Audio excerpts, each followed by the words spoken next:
Assalamualaikum warahmatullahi wabarakatuh. Halo semuanya, perkenalkan aku Nurlaila Sari dengan 3 digit NIM terakhir 047 dari Teknologi Rekayasa Otomasi Sekolah Vokasi Angkatan 2024. Di sini saya akan membahas terkait dasar sistem kontrol untuk mata kuliah praktikum dasar sistem kontrol. Nah, lalu apa yang akan kita bahas pada video kali ini? Yang pertama adalah terkait sistem kontrol itu sendiri, meliputi pengertian, konsep dasar, lalu juga ada feedback. Selanjutnya ada tujuan sistem kontrol, komponen-komponen yang kita gunakan dalam sistem kontrol, lalu kita lanjut ke sistem kontrol PID, prinsip dasarnya bagaimana, selanjutnya contoh sistem kontrol sederhana dalam kehidupan sehari-hari, selanjutnya kita akan membahas terkait kelebihan dan kekurangan apa saja yang ada dalam sistem kontrol ini. Nah, sebelum masuk ke materinya teman-teman, ini materi saya dapatkan dari link drive yang sudah saya cantumkan. Ini merupakan link drive dari Bapak Rofik selaku pengampu. Oke, kita masuk ke materinya. Yang pertama adalah sistem kontrol. Nah, teman-teman tahu nggak sih apa itu sistem kontrol? Jadi sistem kontrol ini merupakan sebuah sistem kendali yang bisa kita atur. Nah, jadi inti dari sistem kontrol itu sendiri terdiri atas 3 hal.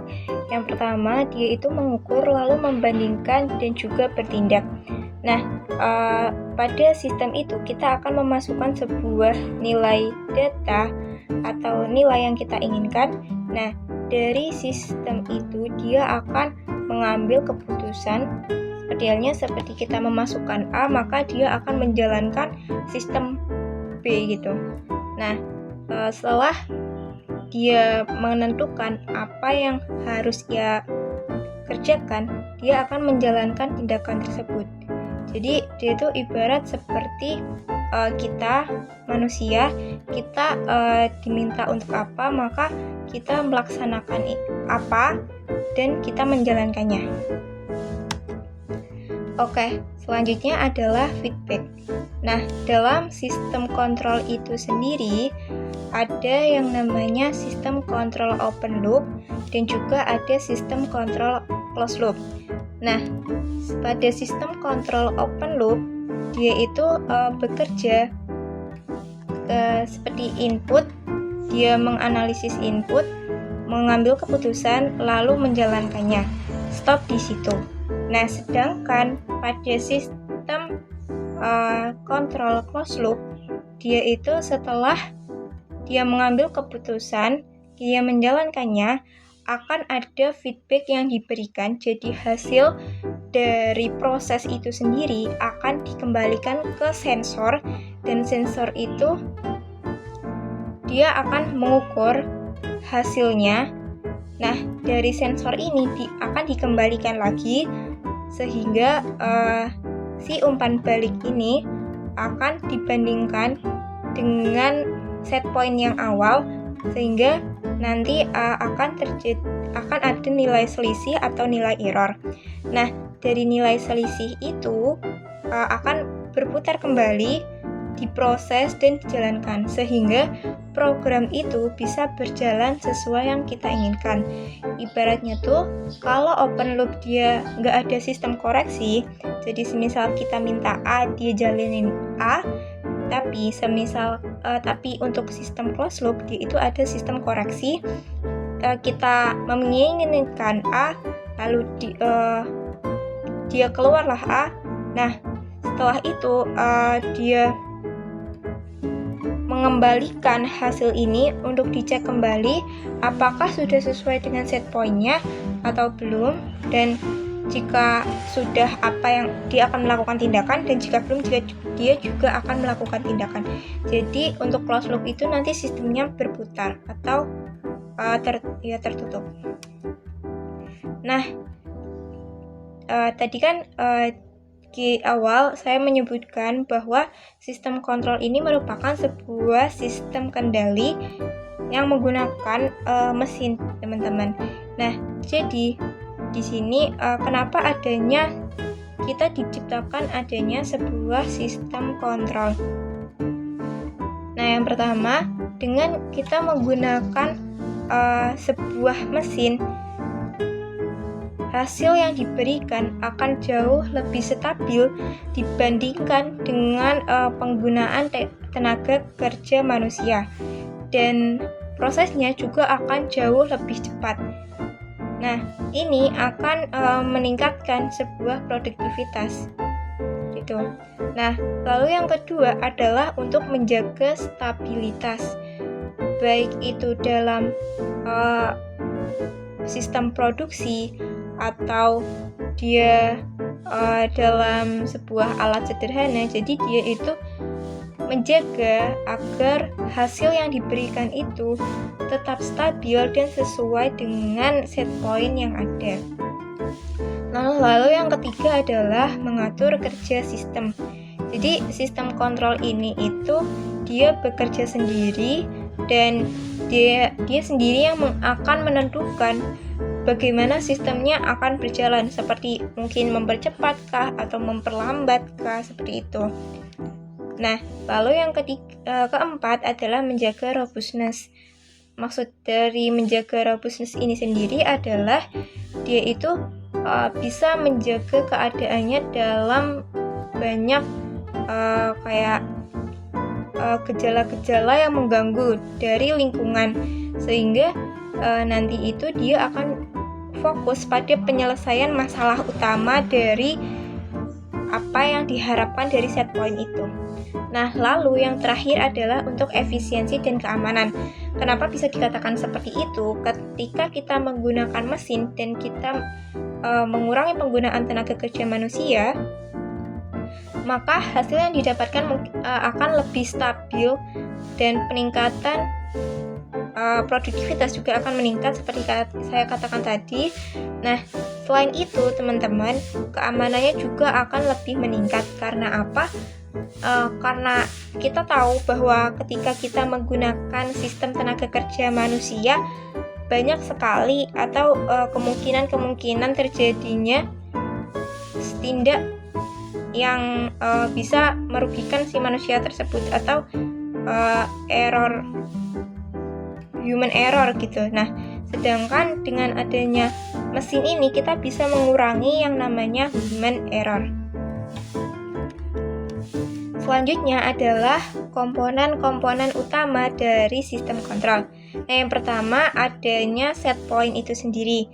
Set point itu apa? Set point itu nilai atau target yang kita harapkan dari si sistem ini sendiri. Jadi, semisal kita misal ini AC gitu, kita mengharapkan suhu di lingkungan itu tetap berada di sekitar 25 sampai 27.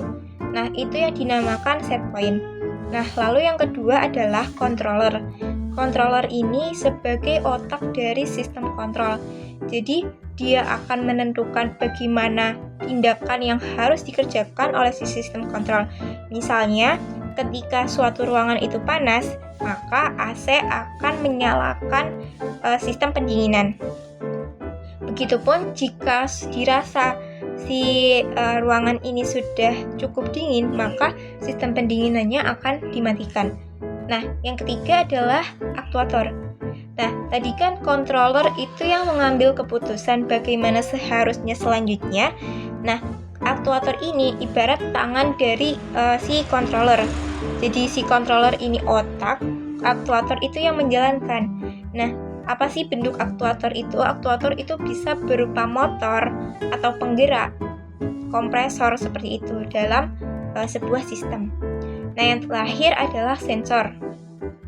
Sensor ini teman-teman, dia itu akan mendeteksi bagaimana keadaan lingkungan, hasil yang diberikan. Nah, yang nantinya akan dibandingkan dengan set point yang kita harapkan.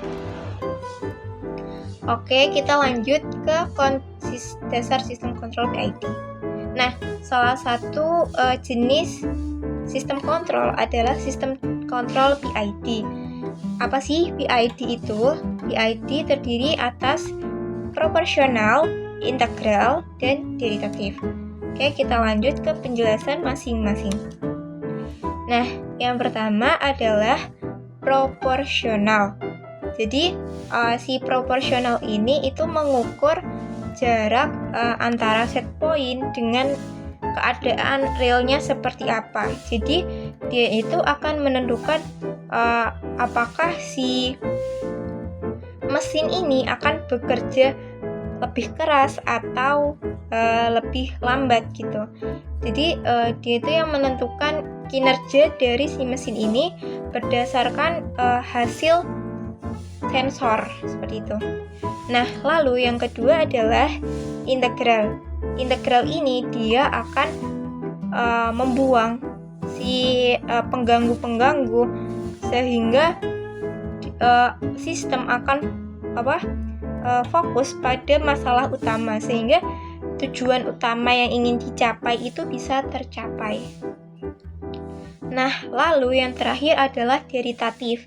Ketika proporsional kita sudah tahu bagaimana kita bergerak, deritatif ini ibarat rem, sehingga si sistem kontrol atau nanti aktuator bekerja itu tidak melebihi batas, dan nilai yang dihasilkan itu tidak melebihi batas maksimal, sehingga jika udah mau sampai nih, jadi kecepatannya bakal dikurangin gitu, sehingga tidak akan melebihi dan hasil yang diberikan itu bisa stabil gitu. PID controller ini tujuannya, inti dari adanya PID ini adalah menjaga si sistem kontrol itu berjalan dengan stabil dan seperti yang kita inginkan. Nah, kita lanjut ke contoh sederhana dari sistem dasar sistem kontrol. Jadi teman-teman, tadi kan saya mention bahwa ada dua sistem kontrol, ada yang namanya open loop, ada yang namanya closed loop. Nah, dari sistem kontrol open loop ini, contoh dari sistem ini adalah, jadi kita tahu mesin cuci yang menggunakan timer itu ketika kita meminta dia untuk berputar 15 menit gitu, dia akan menjalankan tugasnya 15 menit tanpa adanya umpan balik. Seperti hal yang lain, alat-alat elektronik yang menggunakan sistem timer, oven yang menggunakan timer, terus AC, lalu pendingin itu. Nah, selanjutnya adalah yang closed loop. Closed loop itu ketika kita menginginkan si A, dia mengeluarkan si A, lalu si A ini dibandingkan dengan set point, dia akan berputar gitu sistemnya. Contohnya adalah seperti barang-barang otomatis yang memanfaatkan sensor. Nah, contoh yang pertama ada AC, kulkas, terus juga ada lampu otomatis dan lain sebagainya yang menggunakan sistem otomatis. Nah, tapi pada video kali ini saya akan menjelaskan terkait satu saja, yaitu air conditioner atau kita sebut AC. Nah, teman-teman, pada air conditioner ini sistem kerjanya tuh intinya dia itu seperti apa sih? Nah, jadi jika dia kan kita menetapkan sebuah suhu gitu, kita mau AC ini berjalan di suhu segini, dia itu akan menjalankan prosesnya, dia akan mengeluarkan sebenarnya. Lalu ketika udara yang di luar itu kan nanti akan ada sensor, udara yang di luar itu lebih panas atau lebih tinggi, maka dia akan berputar, maksudnya dia itu akan mengukur, membandingkan nilainya dengan set point tadi, lalu dia akan memproses, dan prosesnya itu dalam bentuk pendinginan. Jadi dia mengaktifkan sistem pendingin. Nah, lalu setelah si ruangan ini dirasa sudah cukup dingin, maka dia memberikan umpan balik. Lalu proses yang diberikan adalah dia menghentikan si motor pendinginnya itu. Dan di sini pada AC dia itu menggunakan sensor suhu, yaitu termistor. Nah, ini merupakan diagram blok dari si AC air conditioner. Nah, jadi ketika kita sudah memasukkan set point gitu ya, bukan kita yang memasukkan tapi si AC-nya, gitulah. Terus dia itu tentu akan menjaga agar si ruangan itu tetap di suhu yang kita harapkan. Nah, selanjutnya adalah ketika dia sudah